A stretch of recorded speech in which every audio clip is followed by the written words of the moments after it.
Hi, everyone. Welcome to our second digital Layla Lavan Ethics and Morality Salon series.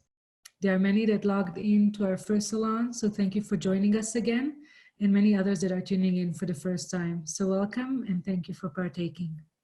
My name is Michaela V, and I'm the owner of Sidewalk Citizen and one of the curators. I just want to mention that this time we opted to record from our homes and not from the restaurant in hopes of for a stronger internet connection and clear audio. More than ever, I appreciate our moral obligation to note that in the spirit of respect, reciprocity, and truth, we honor and acknowledge Mokintis in the traditional Treaty 7 territory and oral practices of the Blackfoot Confederacy, Sisika, Kinai, Piikani, as well as the Nakota and Tsuut'ina nations. We acknowledge that this territory is home to the Métis Nation of Alberta Region 3 within the historical Northwest Métis homeland. Finally, we acknowledge that all nations, Indigenous and non, who live, work, play, and help us steward this land, honor and celebrate this territory. This sacred gathering place provides us with an opportunity to engage in and demonstrate leadership on reconciliation.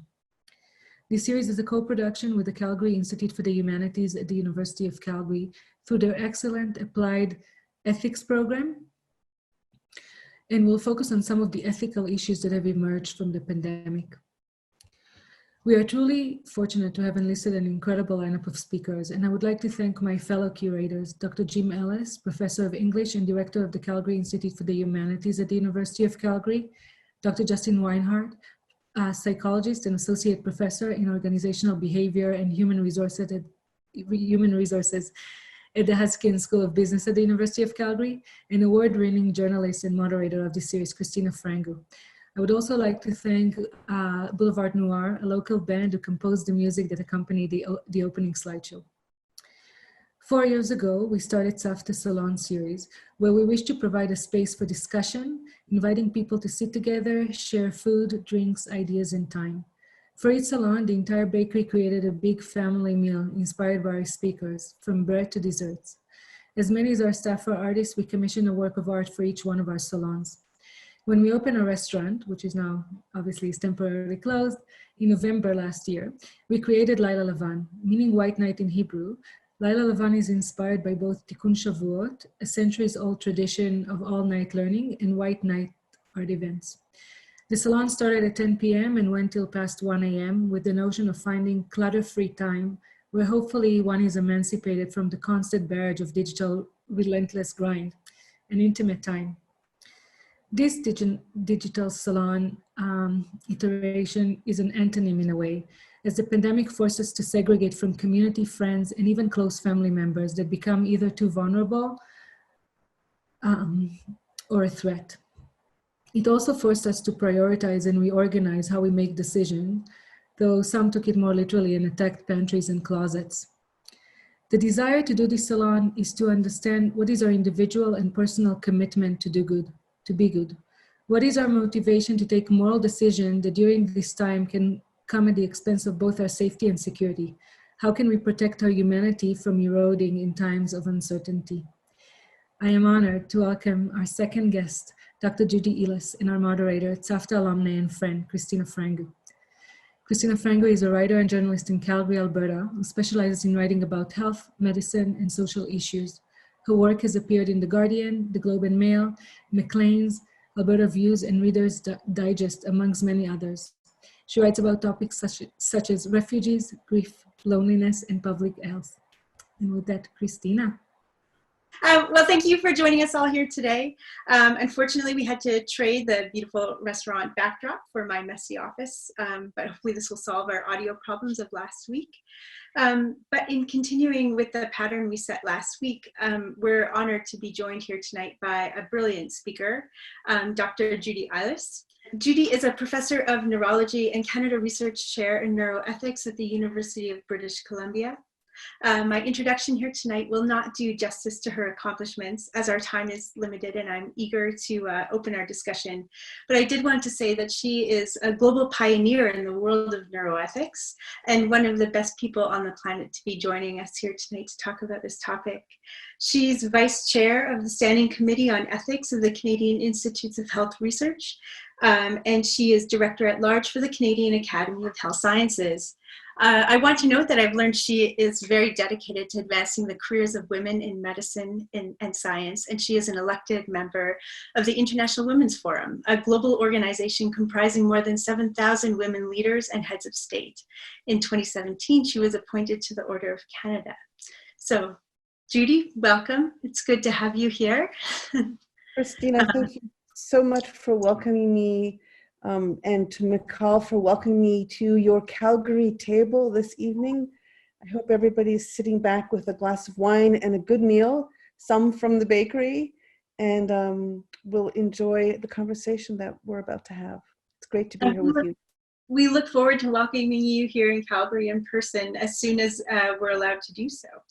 And so for our guests tonight, the way this is going to work, Judy and I are going to have a chat for about half an hour. Feel free to start sending in your questions now. We're going to dedicate the second half of this 1 hour talk to your questions. So start sending them in. Mikal and Justin will be going through them and queuing them up so that we're ready to go. But I wanted to start with one of the basic questions. Much of your work involves neuroethics, and this is a field which I know very little about, but I feel like it's about time that I learn. So what is neuroethics and why is it important right now? Well, it's a great grounding question, Christina. Thank you. I'm going to actually start, even before I dive into telling you about neuroethics and our guests about neuroethics, that I also want to make a land acknowledgement, as did Mikal, and say that we're deeply grateful for all of us at Neuroethics Canada to be able to do our work at the University of British Columbia on the very beautiful lands of the Musqueam First Nation, and of course broadly in Vancouver and the lands of the Squamish First Nation and the Tsleil-Waututh peoples as well. And we're deeply grateful. It's a collaborative effort, and we are just so lucky to be able to be where we are in Vancouver with our colleagues from the First Nations lands and people. To answer your question, neuroethics is a field of research and scholarship that's entirely dedicated to trying to situate ethical issues in biomedicine and neuroscience, the brain science specifically. So we might unpack that into 4 very quick categories.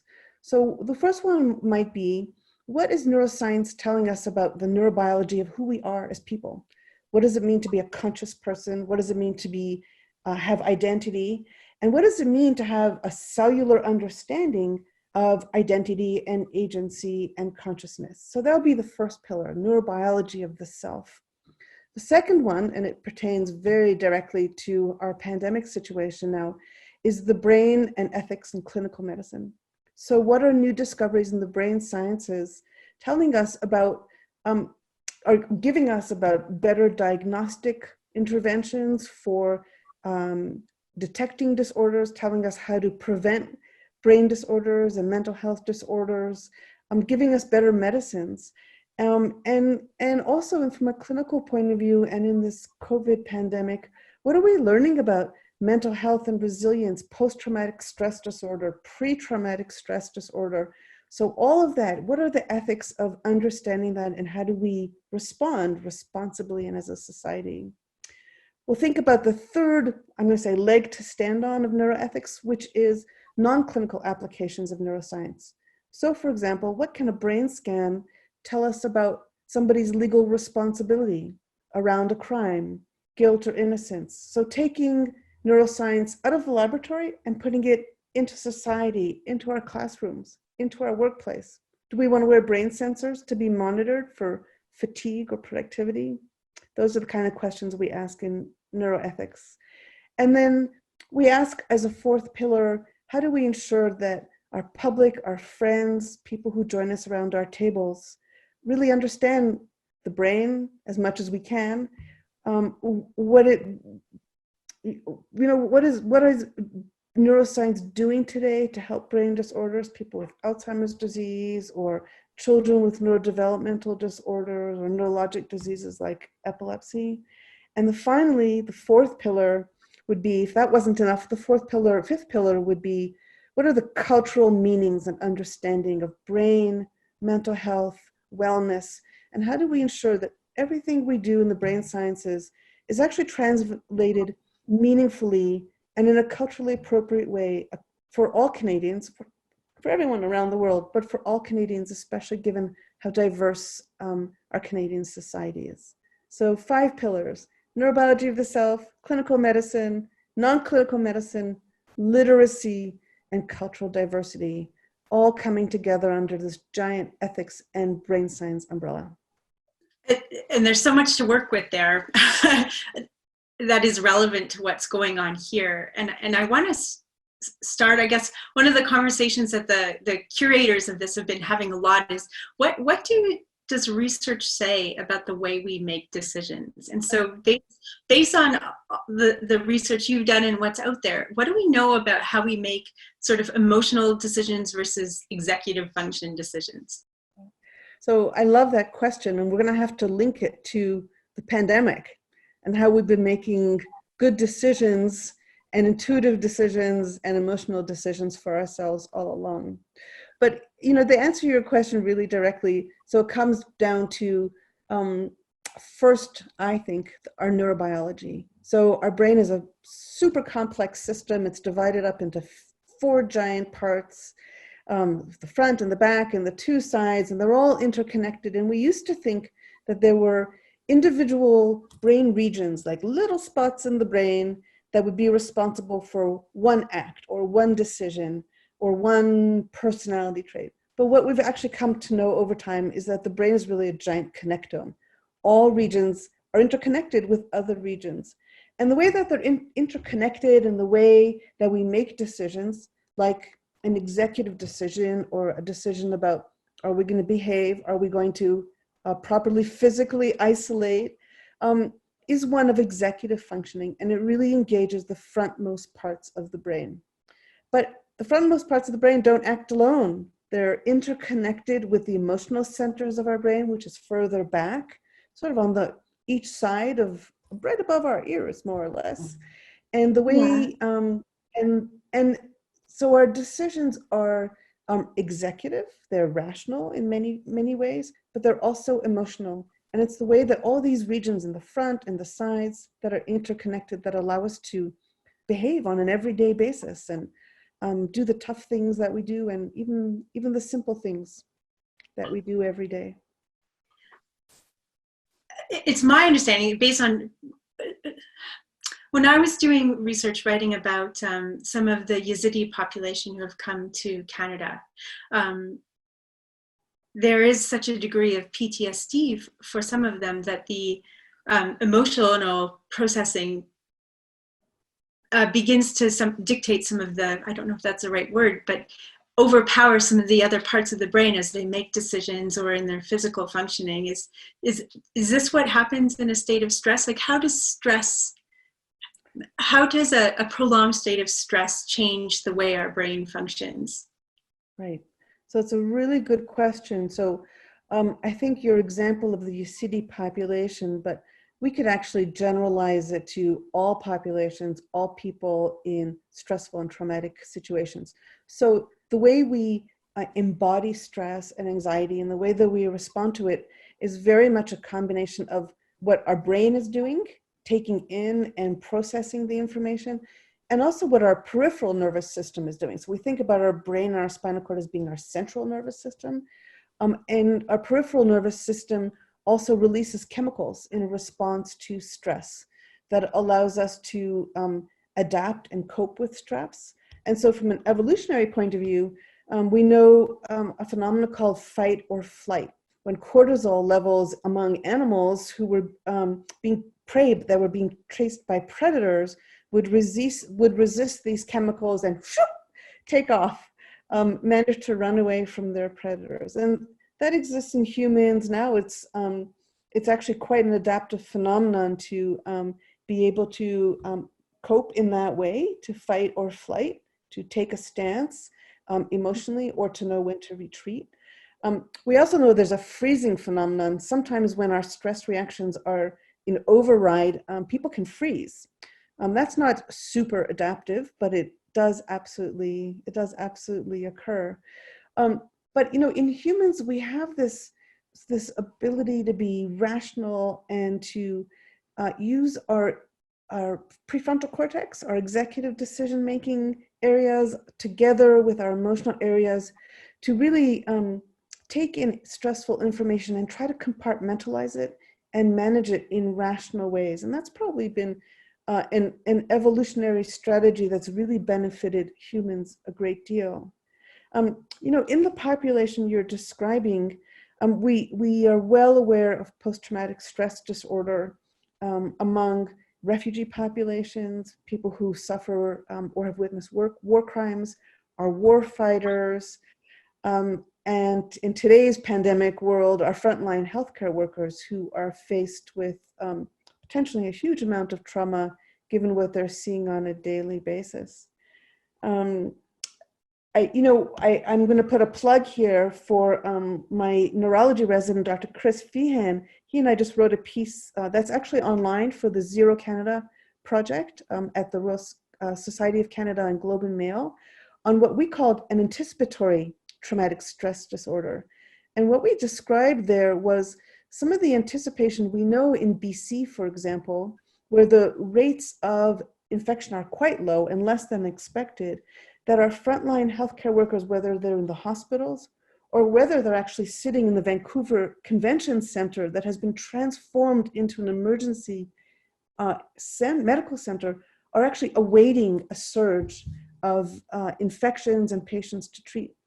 And there's a huge amount of stress that's involved in just that waiting, that anticipation, being away from our families, having to self-isolate in anticipation of what might happen, and of course, actually acting and responding with the duty of care that they've been trained to do. So we think of that, and I think of the population that you raise as an example, the US City population. What kind of anticipatory anxiety did they experience? Waiting to be released, waiting to travel, waiting to see what would happen in a new land and not really knowing what to expect. Mm-hmm. What you talk about this anticipatory PTSD or the anxiety about what's about to happen. I've been interviewing a lot of healthcare providers and hearing exactly that, and that hearing in Calgary where our numbers did not meet the worst surge expectations, that was the worst part, the anticipation. Is there something for them who have gone through that, and for those of us at home who are sitting here quite isolated, struggling with, I can speak quite openly to my mental health, like my anxiety is, I've been very anxious and so concerned about the people I love and worried about my job, and separated from the people I love the most. Are there things we can do to sort of make us more resilient in the face of everything that's going on? Yeah, so another great question, Christina. And my first answer is that it's not magic. There's no magic that's going to put us in a good place. So what is going to put us in a good place? And that's good strategy. And I think that strategy that's being provided to us from our provincial health authorities and even our federal health authorities. I know I've been admiring our provincial leaders here in BC, but really all around the country. Ontario and Quebec are hit so hard, but they're getting good guidance from their leadership. And so that first level of guidance gives us a framework to operate in, right? It tells us what we need to do to be safe. And safety is sort of is the very first operating principle in this whole story. How do we be safe? And safe for ourselves and safe for the people around us, our loved ones at home, and the people we ought to care about, in our grocery stores, in our hospitals, our essential healthcare workers. So it really starts with being smart about knowing what the guidance is, following guidance that's evidence-based, not getting trapped into narratives that don't have a scientific background. And then it really comes to trying to create a home environment that is, I'm going to say, mentally safe. So what can we do? Well, we can get up in the morning on a normal work schedule, work time, get dressed with more or less normal clothes. Maybe some of us are wearing business clothes above the table and shorts below the table. but that's an adaptive strategy.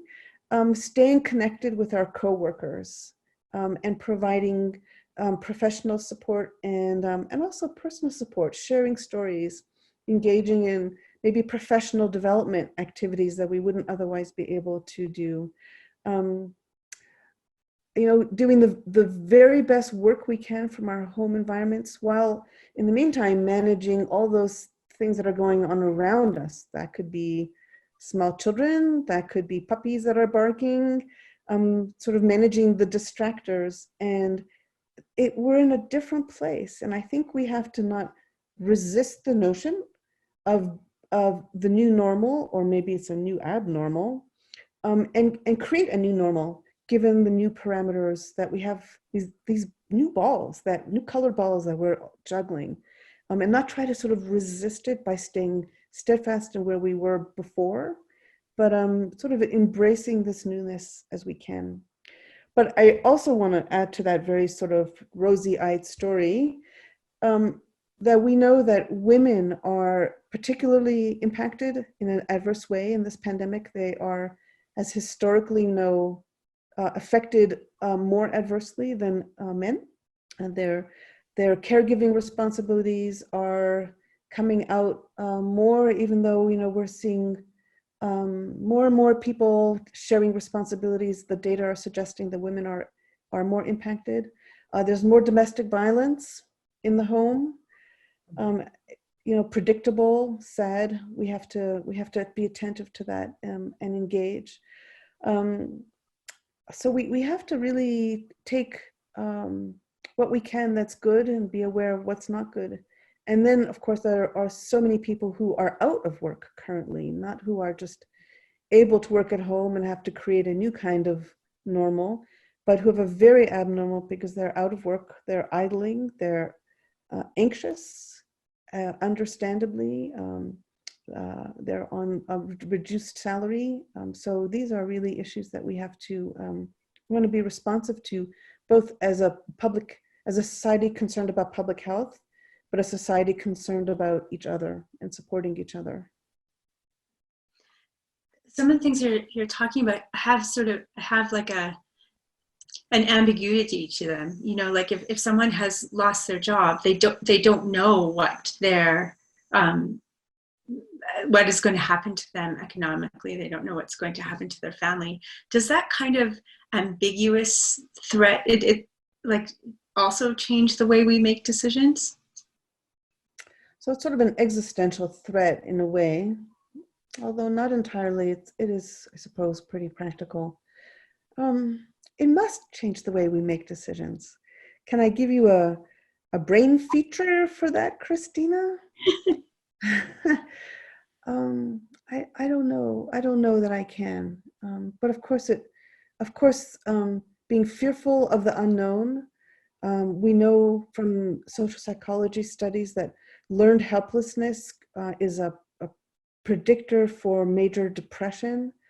And so maybe those are phenomena that we need to be thinking about as people who are particularly affected in this situation are experiencing. And then we layer onto that people who are homeless and vulnerable and have pre-existing disorders like addiction disorders, and it's unbelievably complicated. Yeah.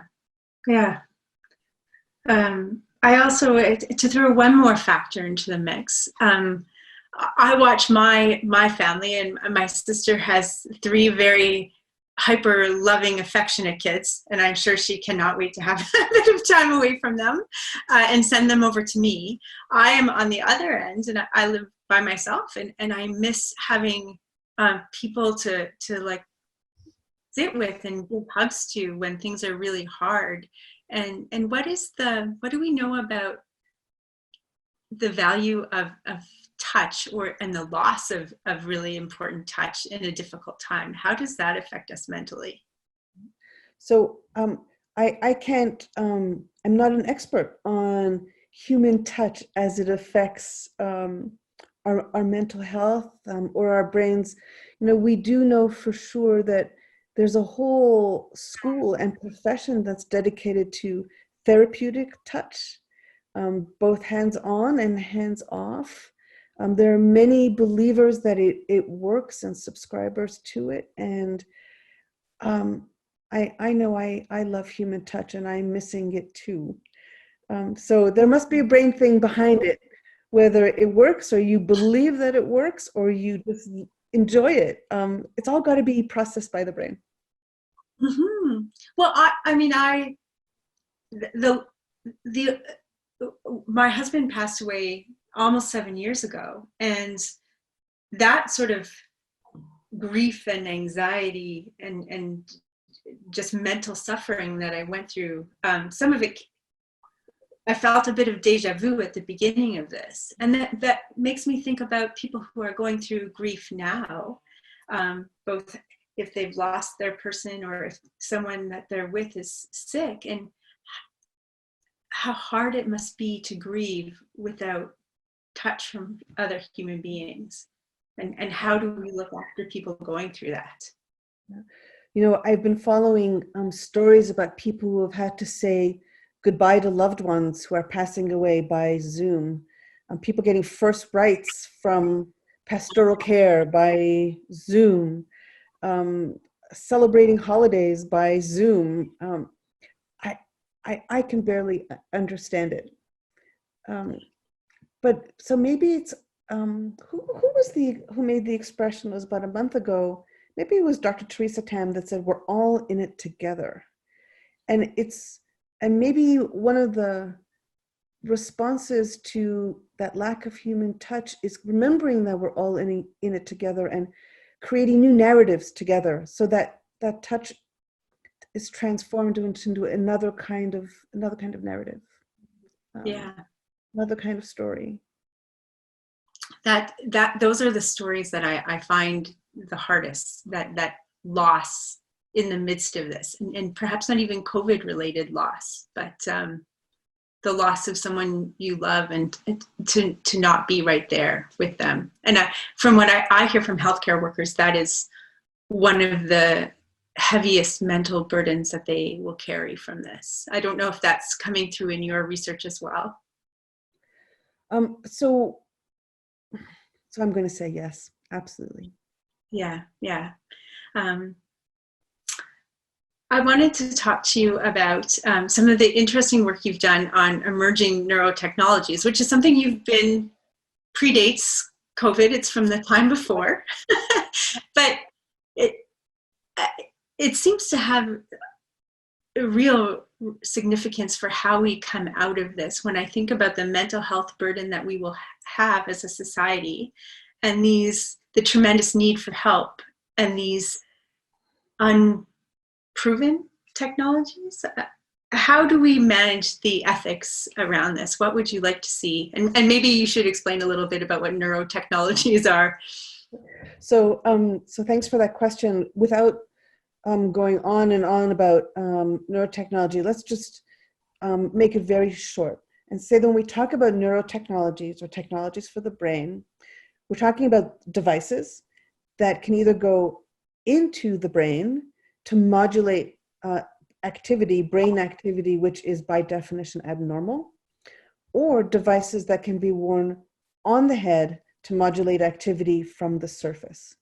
So when we think about modulating activity inside the brain, I think many of our guests around the table will be familiar with deep brain stimulation for Parkinson's disease.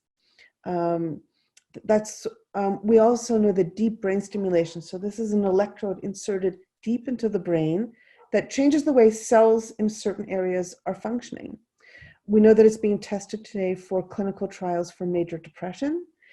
It's also being tested heavily for obsessive compulsive disorder. Today's research, and I just did a little bit of sleuthing around anticipating that you might ask me that question, we are also seeing it being tested in very early stages for post-traumatic stress disorder. But let's remember that putting an electrode into the brain, or even creating a little hole in the brain by another kind of device that's permanent and more irreversible, is really a last resort intervention, right? We're talking about an intervention that potentially is only appropriate after all drug therapies have failed, because drugs wash out They can be modulated in terms of more or less dosages and so forth. So when we're talking about intervening in the brain, we're talking about the most severe, irreversible, unresponsive types of mental health disorders. The devices that are being sold to consumers in the open market, worn on the head, there are a lot of claims about their benefits. A lot of them claim benefits of attention, reducing fatigue, making you feel better and less depressed, process information faster. There are lots of claims. I think there's a lot of uncertainty still about how they work. The evidence still has to be proven, has to be there. Clinical trials are our gold standard. That's what tells us that something really is working or isn't working. I think for the non-invasive devices, the ones we wear on our heads, people should just know what it is they're interested in and what they're purchasing, and have clarity about what the limits of those devices might be. By and large, they're not harmful. Whether they truly meet their promises, I think the jury's still out on that. Mm-hmm. But for people with PTSD, we want to ensure that they get the very best conventional medical care that's out there and the very best guidance to emerging technologies and emerging interventions when those are appropriate for them. And that takes good doctors, good clinical medicine, and a whole lot of trust in the healthcare system. So we are not ready for invasive neurotechnologies to treat people emerging from this with mental health crisis. Oh, I think wholesale use of invasive technologies is still in the future, if ever. We're talking about the most sacred organ in the human body, the brain. Yeah. We only intervene on it when it's directly when it's absolutely necessary. What are the dangers of less invasive treatments for mental health? I'm thinking of things like, do we have the same standards for how we evaluate sort of eye movement therapy as we do for more invasive therapies? In some cases might have more rigorous methods for evaluating the non-invasive ones, because it's the invasive ones that are very hard to put through clinical trials. So what's a clinical trial or a randomized clinical trial? You have two groups, one group that gets a therapy and one group that doesn't get a therapy.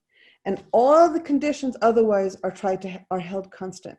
And then we can directly compare the effect of an intervention or a treatment versus in a group versus the group that didn't get the intervention.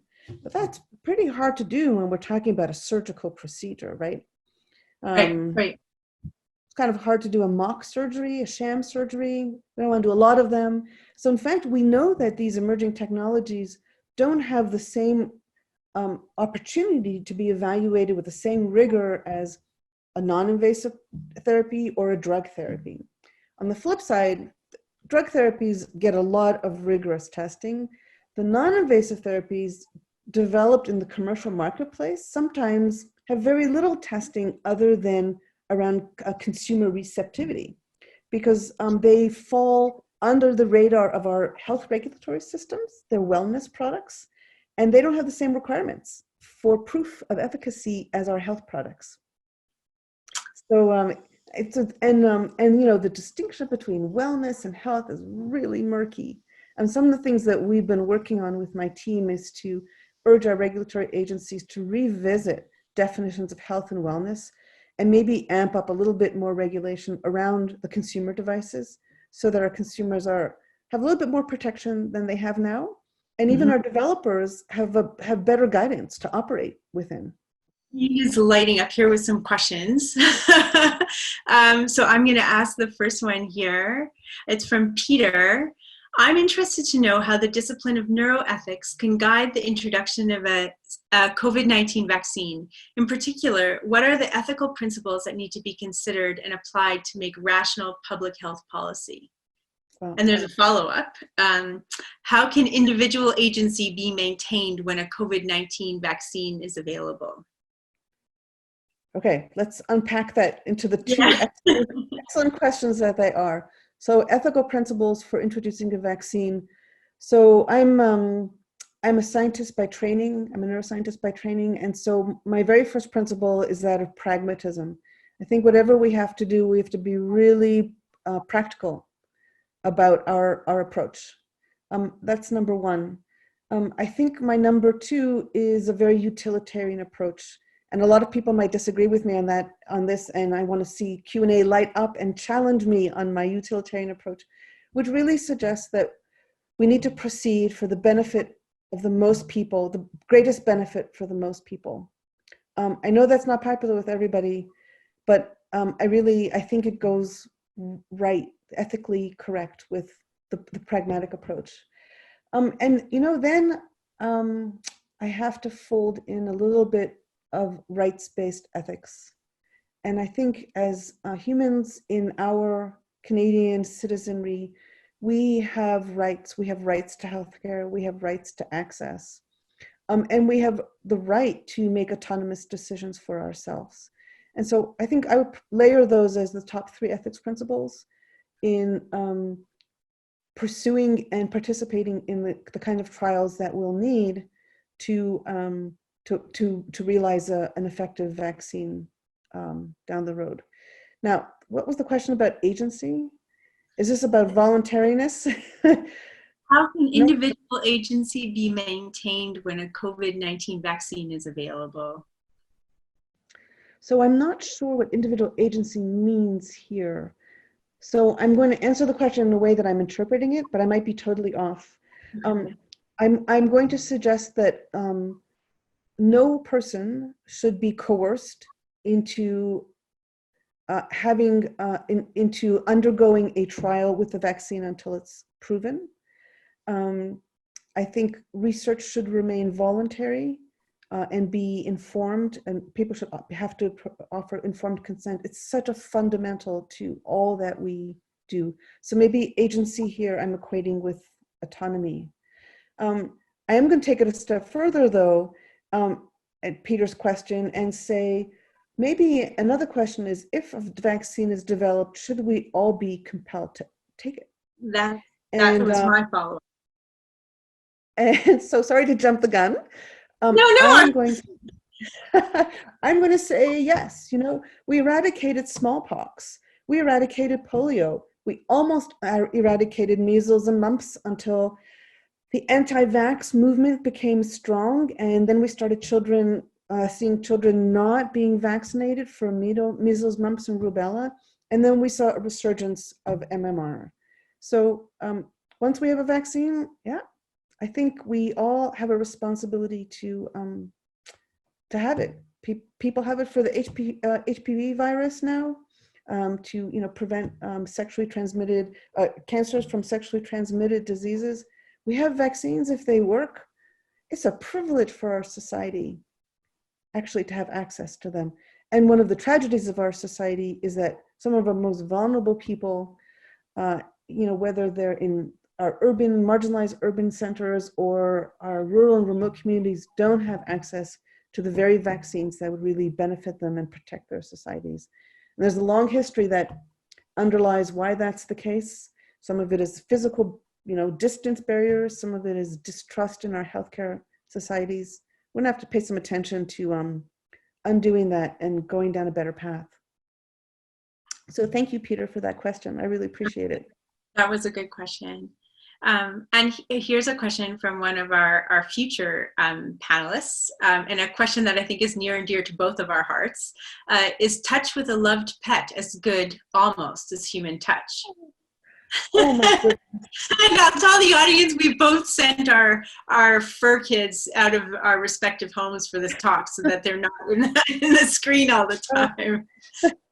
So, I just don't know the answer to that question, but at the risk of boring many members of my team at Neuroethics Canada who might be joining us this evening, I'm just going to say that I lost my two beloved dogs in January within days of each other, and had barely recovered. And when the pandemic hit, and my husband and I reached out and we rescued a dog from Moose Jaw, Saskatchewan, because there wasn't a dog locally to rescue. And we have that canine touch back in our lives, and whether it's the warmth of his body and the softness of his fur, or just the touch that he expresses in his eagerness to please, my heart melts. So I don't think a canine touch can ever replace a human touch. But for those of us who are dog lovers, cat lovers, or other animal lovers, maybe it just adds just that extra layer of joy into our lives. And I'm not a scientist, but I would agree. So we have a question here from Diane, and she asks, what positive things are coming out of this? Oh, that's such a good question. Mm-hmm. Well, I think we're going to have a vaccine. That'll be good. And if it's a vaccine that happens to have a larger envelope than just the COVID-19 virus, that would be good. So that's a medical outcome. I think I'd like to think, and I'm trying to just think about some of the data that I've been reading about today in preparing for this community conversation with all of you. We're seeing new kinds of closeness among family members that we hadn't seen before, different kinds of intimacy, different kinds of compromises that have both been forced upon us by being isolated together. That's a sort of paradoxical, but by being confined together, I think we're seeing less frenzy, at least in the world in which I live, and many of us on this around this table probably live. The constant travel, the constant moving around, the constant speed and multitasking. If we've all slowed down a little bit, maybe it's not a bad thing. I think the pace at which we were going was probably unsustainable. And then I'd like to think, and this is bragging on another piece that I wrote, in this case with my colleague, Professor Max Cameron in political science in the policy school at UBC around fairness. And if this pandemic forces us to reevaluate what we mean by social equality, both in our healthcare system and outside it, and reinterpret fairness in under a new value system, and then actually be able to act on new values around fairness, that'll be good too. I don't want to say there's going to be any easy solutions, or again, using that word magic, but part of getting there is seeing it, is experiencing it, and then we can start to deal with it. But if we're just too busy to think about, fairness or equality and the haves and the have-nots, then we're never going to make any headway. So maybe those are the 4 things I would put in the silver lining category. I really appreciate the question. Me too. And this is the second conversation I've had today about how COVID has revealed unfairness and inequality, and maybe it inspires us to act. Okay, so this question is from James. How do you feel a child's brain is processing these significant changes in creating a new normal? Such a good question. For example, touch and a hug from a grandparent has always been reassuring from a child. This is missing now, and children may not be able to understand why this is happening to them. These questions are going to make me cry. I know, that one really got me too. I thought it came from my family at first. They're touching me. They're touching me. Okay, so let's maybe ground the answer to this question in something brainy. So there are parts of the brain that are fully devoted to our sense of touch. Whether touch in terms of our haptic experiences, when we touch out and we sense something, whether it's a prick or pain or warmth or softness or another body, and whether that sensation has a love component with it. So we definitely have regions of the brain that are devoted to feeling, like physically feeling, and interpreting that sense of touch, what it means, and then transmitting that to other parts of the brain to interpret what that means. So if it's a painful stimulus, it might go to the back of the brain so that we withdraw our hand from the hot stove or the sharp stone that we're stepping on. But it also might go to the emotional center of our brain, so the amygdala and the cingulate cortex that's responsible for processing our emotions. And the two will work together to take that touch and that emotion and give us the kind of response that we have, whether it's a warmth, a sense of warmth, that sense of love. I think people have been looking for the love center for a long time. As far as I know, they actually haven't found it. But we know there are lots of emotional centers in the brain. And again, emotions and touch are connected with each other and connected with the front part of our brain to enable us to act in response in a good way. When the front of the brain isn't operating properly, then we may respond in a not good way.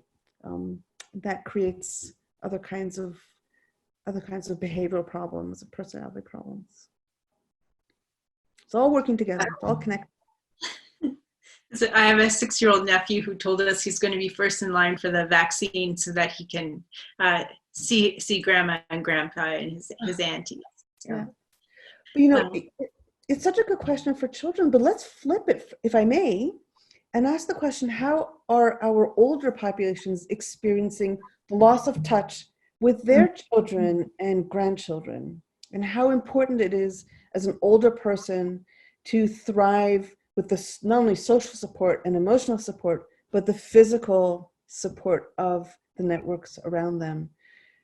So it's across the lifespan. The question is so good, and it really pertains to everybody. And there's no easy answer, I guess. There's no easy answer in this weird story. Yeah. We have one here from Joey. What do we know about the effect of COVID-19 on the brain? I have been COVID positive, and I felt brain fog and strange, as if I had a concussion. Oh, that's a good question. Thank you, Joey.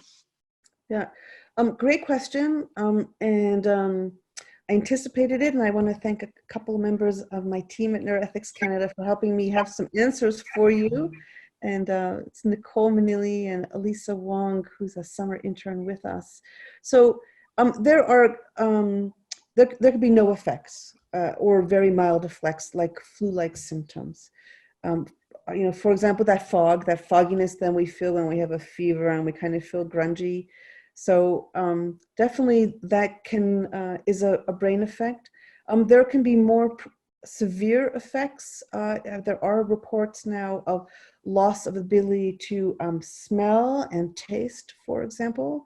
And there are some occasional reports of even infections on the brain, which are known as encephalitis. You know, what's really important is that if you are infected and you are symptomatic, you seek really good medical care and you stay on top of it, and don't let it get away from you if you're concerned about the effects seeming more significant than they ought to be with a mild infection. So definitely stay on top of it. You know, in the news today, we're seeing even very unexpected effects of this COVID-19 on all organ systems in the body. So now that there are more and more cases and more reporting, we're seeing it affect people in ways that are not just respiratory, including the brain, including the central nervous system. So it's really important to be attentive, not paranoid, but attentive, like we have to be when we're sick, and take care of ourselves, self-isolate so we don't affect other people, and seek the kind of medical care that we need if it seems to be going south. What is the potential for long-term effects that we haven't seen yet? You know, some sort of long-term consequence that we haven't been able to pick up yet. In terms of brain? Yeah. I haven't, I don't know the answer to that question, Christina. Okay. Certainly we know that when people have a loss of consciousness, if it's due to a concussion, so that is a head injury for whatever reason, sports or an accident, there are long-term effects that do occur. Certainly repeated concussions have very profound effects on the integrity of the brain as people get older. We know even one knock on the head could have a detrimental effect on the development of the brain in a child or a youth as they grow older.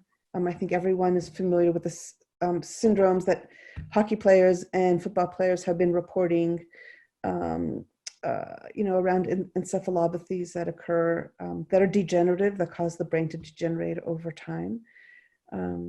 So it's possible we will see those kinds of long-term effects from a severe viral infection. I just don't know. I see a question here from someone I've interviewed many times who is brilliant and thoughtful, and she asks, COVID-19 has forced many people to recognize that the medical system, traditional hospital-based intensive care, cannot always reverse this disease. Is there an opportunity here for a national conversation about goals of care and end-of-life wishes? Yes. Yes, of course.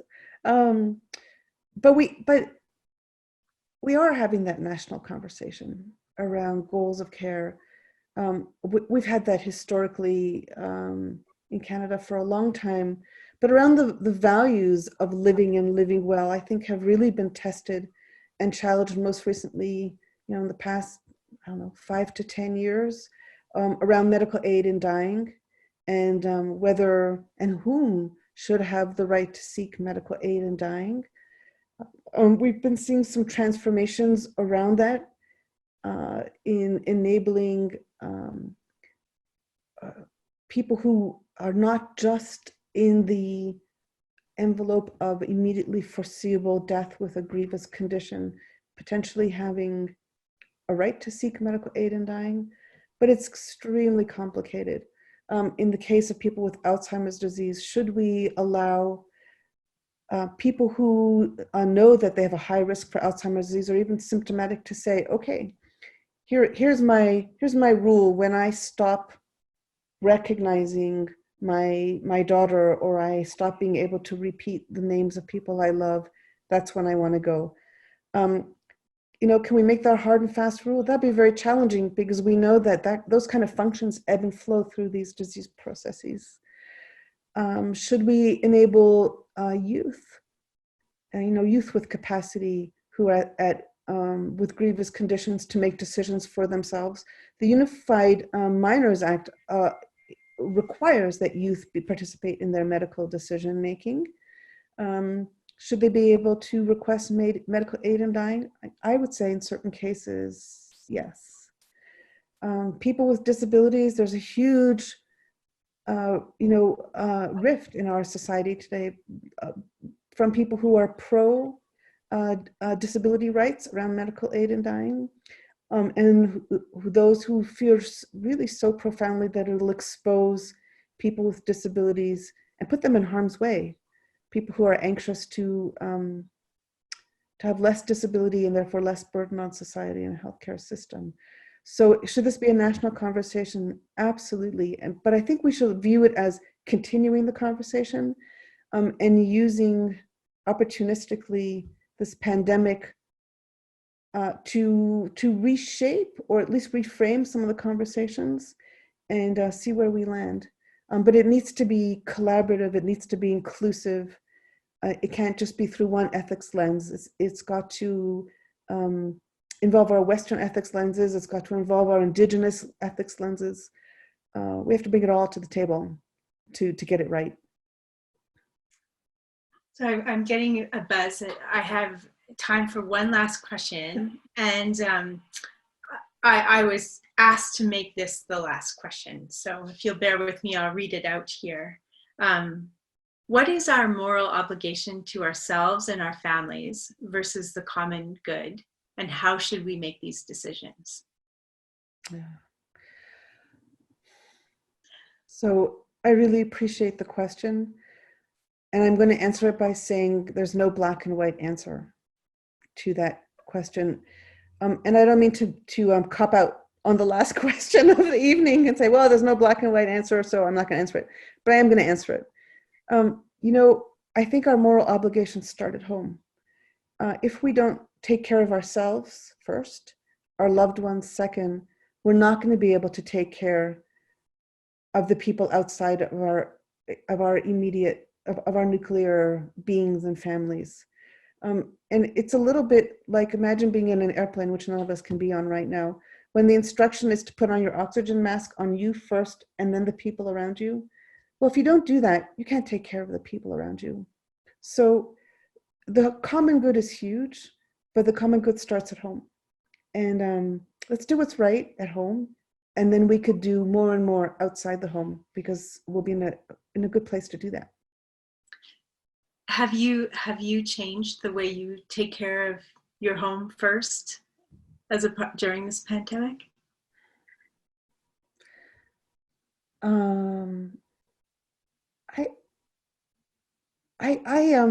What has changed at home is that I'm home all the time, as opposed to being in the air all the time. So things have changed. Yes, absolutely. But what I hope I'm doing is also having expanded my home to being the home of my professional environment and my students and my researchers and my staff, who I just adore, and hoping that I'm taking care of them from within the walls of my home, and encouraging them to take care of themselves. Thank you so much for this, Judy. I really appreciate it. I think Mikal is popping back into the screen right away. And here she is. Thank you so much. Thank you too. Sorry, I'm just a bit delayed because this is bath time for my toddler. And we can't really, I mean, if you hear screamings, it's because she can't really understand what's the point in having a bath. So again, thank you again for joining our salon. Christina did such a beautiful job, and thank you, Judy Illes, for all your thoughtful answers. I would also like to thank Sean Lindsay, the coordinator for the Institute, for doing all the technical behind the scenes work and making this happen. Again, I wish to thank the Calgary Institute for the Humanities at the University of Calgary that has been a keen sponsor for this series, and we're so lucky to have them and to have this institution in Calgary. And thank Dr. Jim Ellis and Dr. Justin Weinhardt. Our next conversation will take place next Wednesday at 7 o'clock on May 20th, and we will be hosting Dr. Jonathan Wolf, Alfred Lancaster Professor of Values and Public Policy at the Blatnick School of Government at the University of Oxford and Governing Body Fellow at the Wolfson College in Oxford. If you wish to register, we will send a notice through our email list and through the Institute email list, which you can register to. And actually, the registration is up for our third salon as well. And you can find it at showpass.com, a digital salon number 3. I really hope to see you all next time. And in the meantime, stay safe and sane. And with that, have a great evening. Thank you, everybody. Feel free to email me your questions if they didn't get answered. It'd be a pleasure to receive them. Thank you, Mikal and Christina. What an honor to be part of your evening and around your table. Thank you. Thank you.